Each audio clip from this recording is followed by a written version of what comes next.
Всем привет! Предлагаю приготовить картошку с фаршем в духовке. Ингредиенты все простые. Это очень вкусное, эффектное и сочное блюдо. Вся прелесть в сметанной заправке.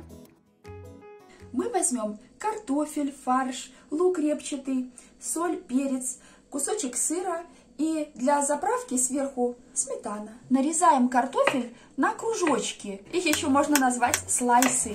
Вот, посмотрите примерно, какие получаются слайсы. Не крупно, но и не тонко. Вот, нарезаем лук. Мы нарезаем его так, помельче, потому что, когда я пробовала выкладывать лук сверху полукольцами, это тоже очень красиво и вкусно получается, то сам фарш, он какой-то такой более плотный получается. А мы с вами сделаем, перемешаем сейчас фарш вот вместе с этим лучком, и у нас будет фарш, ну, такой сочный. А репчатый лучок отдает такую легкую сладость в блюдо. И это будет такое приятное сочетание. Лучше всего репчатый лук отдельно нарезать на пластиковой досточке. Потому что лук имеет сильный запах. А уже другие продукты, как картошку, без запаха я нарезаю на деревянной. Выкладываем в фарш репчатый лук. Вы можете взять лука меньше. Теперь приправу. Вы можете добавлять любую вашу любимую приправу. У меня это кориандр и черный перец. Соль по вкусу. У меня малюсенькие ложечки. Перемешиваем фарш с лучком, с приправами. Это будет такая вкуснятина. Перемешиваем так, с большего, на глазок. Сильно долго не старайтесь. Все равно при запекании все ингредиенты подружатся в духовке. Берем форму для запекания. Смазываем донышко подсолнечным маслом. Это для того, чтобы картофель не прилипал к донышку. Бока тоже можно чуть-чуть. Выкладываем картофель нижним слоем. Примерно половину. По бокам, если остается свободное место, и у вас много картошки, смело добавляйте. Теперь наверх выкладываем фарш. Вот так я прижимаю к картофелю и распределяю, чтобы он лежал ровным слоем по всей форме. Вы видите, как много лука в фарше?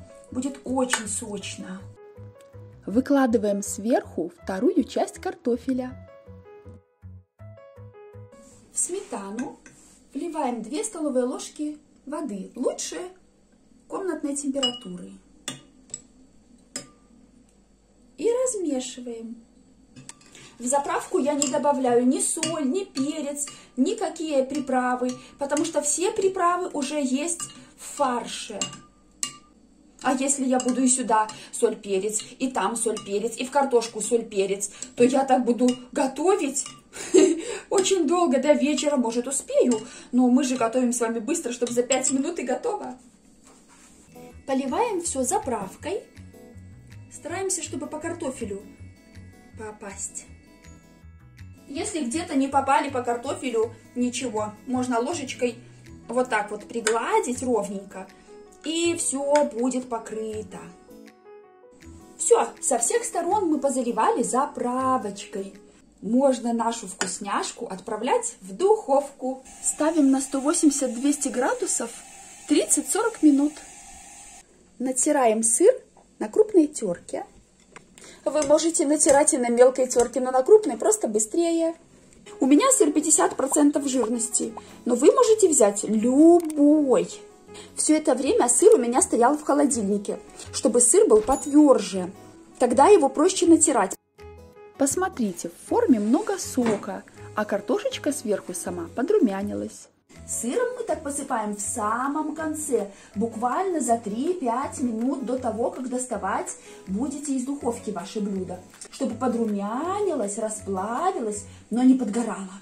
И теперь эту вкуснотищу еще на 3-5 минут поставим в духовку до подрумянивания сыра.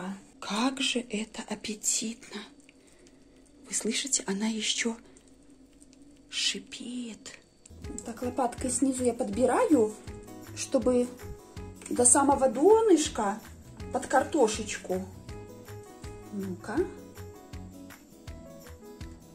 Вот такая у нас получается порция. Сверху и снизу мы видим слой картошечки. Вот внизу, вот сверху. А посерединке сколько много фарша. И там много лука, поэтому он будет очень сочный. Как это аппетитно смотрится. Очень вкусно. Как лучок чувствуется. Хорошо, что лучок добавили прямо в фарш. Потому что лука много не бывает. Картошечка мягенькая, вот смотрите. Вот картошечка, видите? Вот я ее, смотрите, вот так беру и легонечко все. Она просто вот пополам уже разломалась. И фарш здесь не жареный. Если бы мы делали котлеты с фаршем, то это было бы не так полезно. А здесь у нас получается все тушеное в духовочке. Вот эта вкусняшка. Если вы хотите, чтобы фарш получался более сочный, то добавляйте побольше лука и прямо с фаршем перемешивайте, а не сверху выкладывайте. И что мне нравится в этом блюде? Не жирно. Ну не жирно. Потому что без подсолнечного масла. Очень сочно. Хорошо, что мы добавили сюда ложечку сметанки. Вы можете вместо сметаны положить майонез, конечно. Хорошо лопаткой разделяется на порции. То есть вы можете его подать на праздничный стол, вот прямо в этом большом вашем блюде, где вы запекали. И быть уверенной, что будет хорошо смотреться, и все смогут его лопаткой поделить и наложить себе нужную порцию. Оно не будет разваливаться. Фарш здесь такой момент скрепления имеет. И сытное, и полезное блюдо. Подписывайтесь на мой канал, нажимайте на колокольчик и ставьте лайки. Пока-пока!